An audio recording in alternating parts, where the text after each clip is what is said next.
یہ ریڈیو ہمالیہ ہے۔ آج جنوری 2023 کی 12 تاریخ اور ہمارے اسٹوڈیو کی گھڑیوں میں شام کے 4 بجا چاہتے ہیں۔ اب آپ ڈاکٹر امجد ایوب مرزا سے خبریں سنیے۔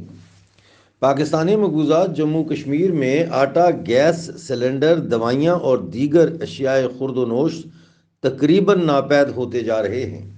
سرکاری ڈپوؤں پر آٹا دستیاب نہیں ہے، جبکہ مظفر آباد، راولا کوٹ اور میرپور میں آٹا کا 20 کلو کا تھیلا 4,000 روپے میں بھی دستیاب نہیں ہے۔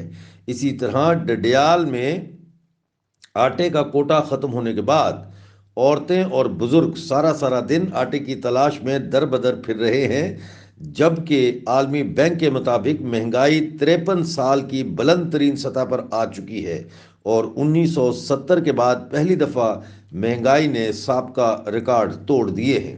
سب ڈویژن تراڑکھل میں بھی سرکاری آٹے کی قلت کی وجہ سے عوام سارا دن آٹا تلاش کرنے میں گزار رہے ہیں۔ یہی حال مقبوضہ گلگت بلتستان کا ہے، جہاں گیہوں کے بحران اور مہنگائی نے غزر، ہنزا، گلگت، سکردو، کھرمنگ اور دیگر علاقوں میں لوگوں کو پریشان کر دیا ہے۔ لوگ آٹے کی تلاش میں در بدر پھر رہے ہیں۔ ادھر گلگت سٹی میں بدبودار اور مٹی ملا ہوا آٹا تقسیم کیا گیا، جس پر شہریوں نے شدید احتجاج کیا۔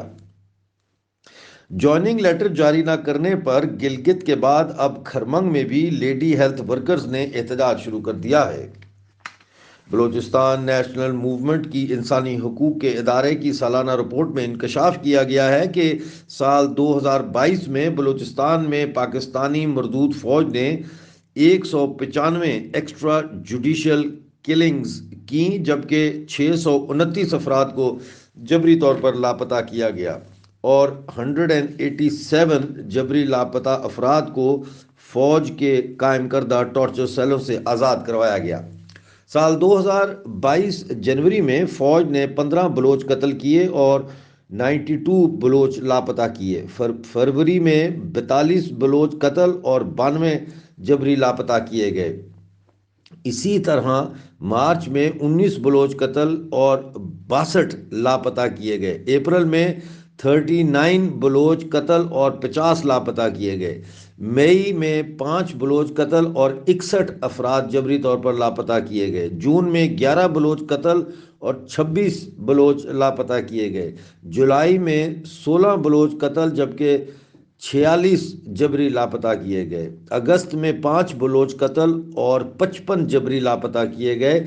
ستمبر میں 2 بلوچ قتل اور 30 کو جبری لاپتہ کیا گیا، جبکہ اکتوبر میں 15 بلوچ قتل اور 38 بلوچ جبری لاپتہ کیے گئے۔ اسی طرح نومبر میں 23 بلوچ قتل اور 36 کو جبری طور پر لاپتہ کیا گیا اور دسمبر میں 2 بلوچ قتل اور 38 بلوچ جبری طور پر لاپتہ کیے گئے۔ گزشتہ روز کابل میں وزارت خارجہ کی عمارت کے باہر خودکش بم دھماکے میں 5 افراد مارے گئے اور 40 سے زیادہ زخمی ہوئے۔ کئی زخمیوں کی حالت نازک بتائی جاتی ہے۔ حملے کی ذمہ داری آئسس خراسان نے قبول کر لی ہے۔ یو کے ڈی کلاسیفائیڈ نامی تنظیم نے اپنی رپورٹ میں بتایا ہے کہ 1945 میں دوسری جنگ عظیم کے خاتمے کے بعد سے اب تک برطانیہ نے 27 ممالک میں 42 مرتبہ سرکاروں کے تختے الٹے ہیں۔ 1953 میں ایران میں CIA کے ساتھ مل کر برطانیہ نے مصدق کی حکومت گرائی۔ مصر کے جمال عبد الناصر کی سرکار، انڈونیشیا میں سکارنو کی سرکار، کانگو میں پیٹرس لوممبا کی سرکار، برازیل کی کئی سرکاریں برطانیہ نے گروائیں۔ اسی طرح سعودی عرب میں محلاتی سازشوں کے ذریعے بادشاہتیں تبدیل کرنے میں بھی برطانیہ نے اہم کردار ادا کیا۔ ابوظہبی، عمان، شام، یمن، البانیہ، بالٹک ریاستوں، Uganda, Australia, Angola, Afghanistan, Libya, Azerbaijan, Yugoslavia, Iraq, Bolivia اور وینزویلا کی سرکاریں گرانے میں بھی برطانیہ اہم کردار ادا کرتا رہا ہے۔ آپ ریڈیو ہمالیہ سن رہے تھے۔ اگلے نیوز بلیٹن تک کے لیے ڈاکٹر امجد ایوب مرزا کو اجازت دیجیے۔